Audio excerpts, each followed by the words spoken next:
are you bloody barking at this time? You tell them who's boss. Tell them I'm the boss, mate. Look at all this rubbish. As I said, this is the inside of the starter motor that faces the engine, and I've got to be careful. Here's an opening with the cog, and I don't want to brush any debris into that. Alright, let's keep going.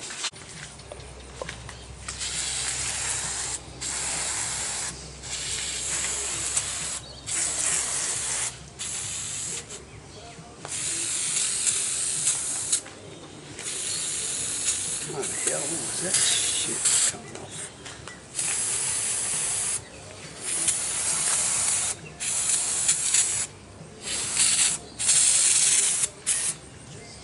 Alright, just these terminals, I just hit them with a wire brush. I mean, I know I've taken it off the tractor, but when I wire this up here on a bench, I just want to give it every opportunity to work correctly. If by small chance that's all the problem was, well, doesn't matter. Still learnt something. Let's see how we go. Getting there. Just trying to give you a bit of a look here before we start. So there's the cog that once power hits it should shoot forward and spin at a great rate of knots onto that wheel I showed you when we took it off the side of the engine. So that's our starter and our solenoid assembly, and you've got your one post there, another one there, sorry, there, and there's your starter and your solenoid connected. I've cleaned that up the best I can. Wire brush, rags, degreaser. I think that'll do for now.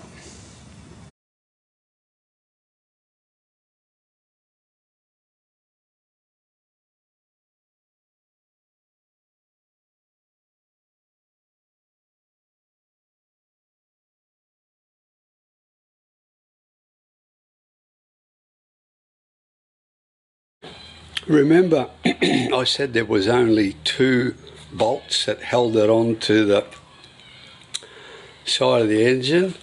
1, 2, look, there's a third one under there. So that tells me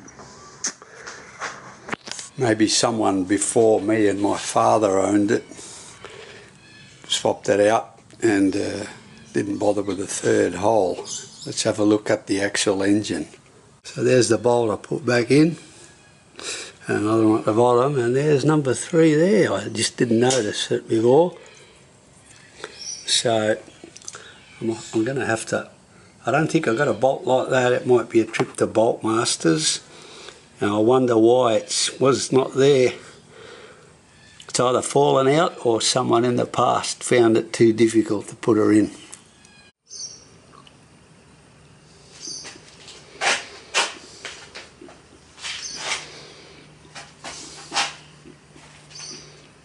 So what brackets, I think, brackets off, we're going to do is, I've got a negative jumper cable, and they're sort of joined together there, and that's got to go on the starter motor somewhere.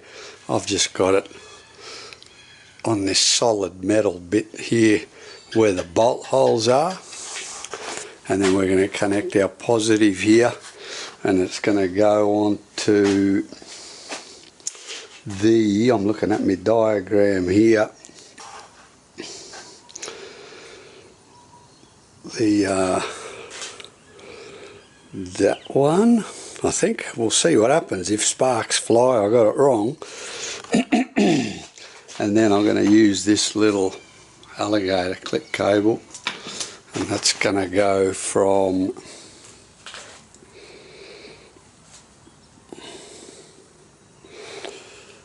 here to here, I think. Let's see what transpires. I hope I'm right. By the way, if you didn't get the gist of the video before, I've put a steel bracket on the workbench and I've screwed it in, and then I've tied very tight the starter motor in, and you probably saw a brick down the bottom. That's sort of like the weight for the down tie. Saved me drilling holes here, because I've seen videos of starter motors when they're powered up on the bench, they kick up a little bit and move around. Hopefully they'll keep it in place. Let's see what happens.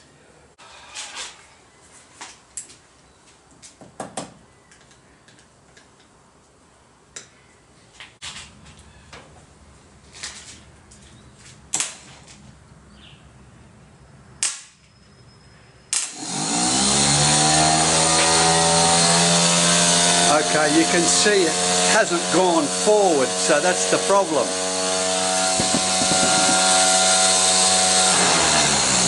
Right, I know what the problem is now.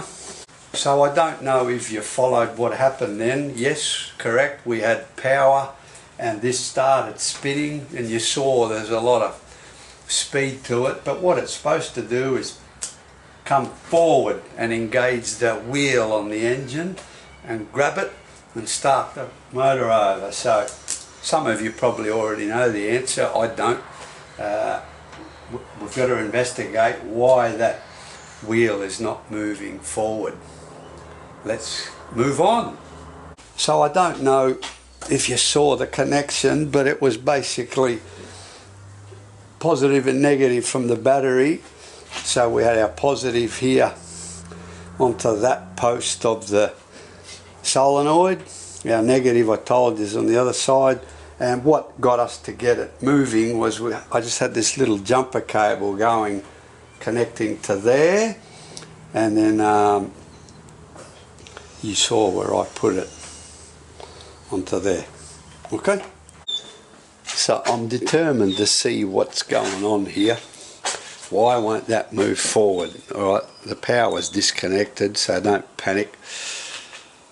Is it jammed? Let's just put a screwdriver now. Alright, well look, that is fine, it's free, so something in here is not telling it to move forward. Alright, that's fine, it's not stuck at all. At least we've solved that bit.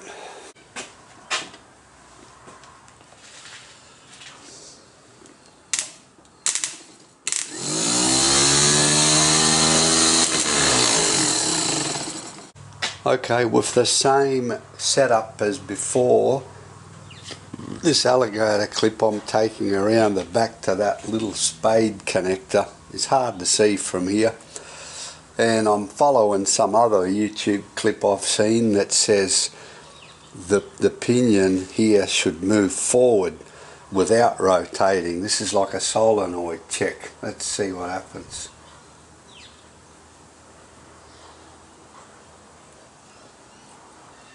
Nothing at all. It's no bloody good. Does that tell me she's stuffed or what? More than likely. Okay, what I'm trying to do here is with the same cabling as before, instead of putting this on the terminal here, I'm trying to check if the solenoid works properly.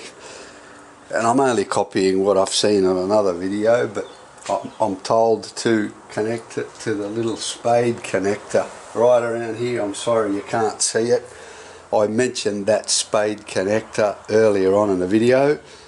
So when I connect it to that, this should move forward without spinning. Let's have a look at what happens.